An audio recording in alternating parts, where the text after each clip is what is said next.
Hi viewers, போன வீடியோவில் சந்திரன் நந்தினி எப்படி காப்பாற்றிருப்பான்னு யோசிச்சுப்பாரு அப்படின்னு ஹெல்லாம் சொன்ன உடனே எல்லாம் யோசிக்கிறதோடு பார்த்துருந்தோம். இதுக்கப்புறமேட்டு என்ன நடக்குதுன்னு இந்த வீடியோவில் பார்ப்போம். அடுத்த காட்சியில் சாணக்கிய சிந்திக்க வேண்டிய விஷயம் நீ சிந்திச்சுப்பாரு அப்படின்னு சந்திரன்ட்ட சொல்லி யாரோ உன்னையே காப்பாற்றணும்னு நினைக்கிறாங்க, அதே நேரத்தில் நந்தினியை கொல்லணும்னு பார்க்குறாங்க, யாருன்னு கண்டுபிடிக்கிறது ரொம்ப முக்கியம் அப்படின்னு சொல்லணுன்னே அது யாரா இருக்கும் அப்படின்னு சொல்லிட்டு சந்திரனும் கேட்குறாரு. அடுத்த காட்சியில் நந்தினியும் நந்தனோட முதல் மனைவியும் பேசுறது காட்டுறாங்க.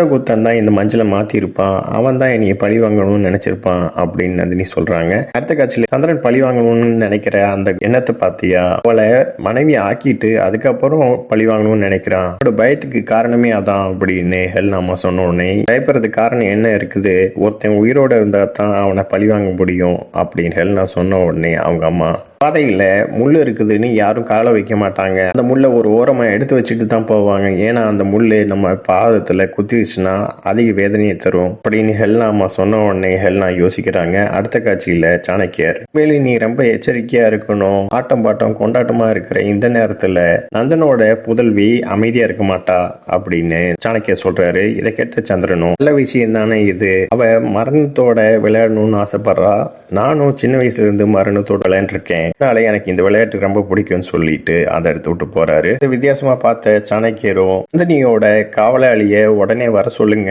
அப்படின்னு சொல்றாரு. அங்க வந்த காவலாளிகிட்ட நந்தினிய ரொம்ப முக்கியமா கவனிக்கணும், நந்தினியோட எதிரியும் கவனிக்கணும், அதே நேரத்துல நந்தினி அரசருக்கு சதி திட்டமும் திட்டக்கூடாது, நந்தினிய யாரும் கொல்லவும் கூடாது, அதே நேரத்துல நந்தினி சந்திரனை கொல்லவும் முயற்சிக்க கூடாது, இதை கவனிங்க அப்படிங்கிறாரு. அடுத்த காட்சியில சந்திரன் நந்தனை தாக்குனதை நினைச்சு நந்தினி அழுதுட்டு இருக்காங்க, என்னைய மன்னிச்சிருங்க, உங்களை கொன்னவனை நான் பழி வாங்க முடியல அப்படி சொல்றாங்க. அந்த இடத்துக்கு வந்த அவந்திகாவும் விஷப்பாட்டில எடுத்து கொடுத்துட்டு, இந்த நஞ்ச குடிக்க விரும்புறியா, இது எடுத்து குடி, உன்னோட அத்தனை வேதனையும் போயிரும் அப்படின்னு அவந்திகா சொல்றாங்க. நந்தினி யோசிக்கிறாங்க, அந்த நேரத்துல எதுக்கு யோசிக்கிற, உன் தந்தைகிட்ட தானே நீ போகணும்னு ஆசைப்படுற, உன்னால பழி வாங்க முடியல, வாழ முடியல, இந்தா இதை குடி அப்படின்னு அவந்திகா சொன்ன உடனே நந்தினியும் அதை குடிக்க பாக்குறாங்க.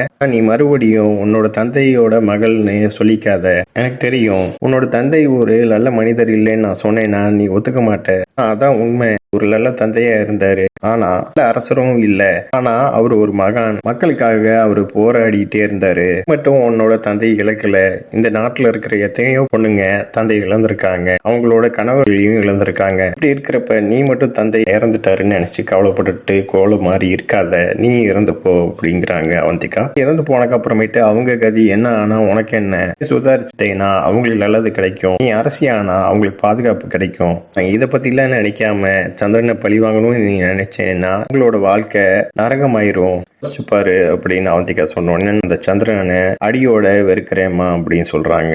செய்யறதுக்கு காதலும் மரியாதையும் வேணும்ல அப்படின்னு நந்தினி கேட்ட உடனே, நானும் உன்னோட தந்தைய காதலிச்சேன், மரியாதை கொடுத்தேன், ஆனா எனக்கு என்ன கிடைச்சது, அவர் எனக்கு சூழ்ச்சி தான் செஞ்சாரு, எனக்கு மட்டும் சூழ்ச்சி கிடைக்கல, இந்த மகத்துவம் தான் அப்படின்னு சொன்ன உடனே நந்தினி காது போத்திக்கிட்டு என்னால தந்தைக்கு எதிராக பேசுறத கேட்க முடியாது அப்படின்னு சொல்லிட்டு அந்த இடத்துக்கு போக பாக்குறாங்க. அவந்திகாவும் நந்தினியை தடுத்து நிறுத்தி, நீ இந்த விஷயத்தை கேட்டாலும் கேட்காட்டியும் இதுதான் உண்மை, ஒருத்தரை பத்தி முழுமையா அறியணும்னா நம்மளுக்கு ஒரு வாழ்நாள் போதாது, ஒண்ணு ஞாபகம் வச்சுக்கோ, இப்ப நீ இந்த சந்திராவை அடியோடு வெறுக்கிற, ஆனா இந்த வெறுப்பு எப்ப விருப்பமா மாறும்னு தெரியாது அப்படின்னு அவந்திகா சொன்னோன்னே இதை கேட்டது நந்தினியும், ஆனா அந்த சந்திராவை நான் திருமணம் செஞ்சுக்கிறேன், அவனை திருமணம் செய்யறதுனால இந்த மகநாட்டு மக்களுக்கு நல்லது கிடைக்கும்னா நான் அவனை திருமணம் செஞ்சுக்கிறேன் அப்படின்னு சொல்லிட்டு அழுகிறாங்க. இதோட இந்த எபிசோட் முடியுது. நெக்ஸ்ட் எபிசோட்ல பார்க்கலாம். இந்த சேனலை சப்ஸ்கிரைப் பண்ணுங்க, அண்ட் பெல் பட்டனையும் பிரஸ் பண்ணுங்க, லைக் பண்ணுங்க, ஷேர் பண்ணுங்க. தேங்க்யூ.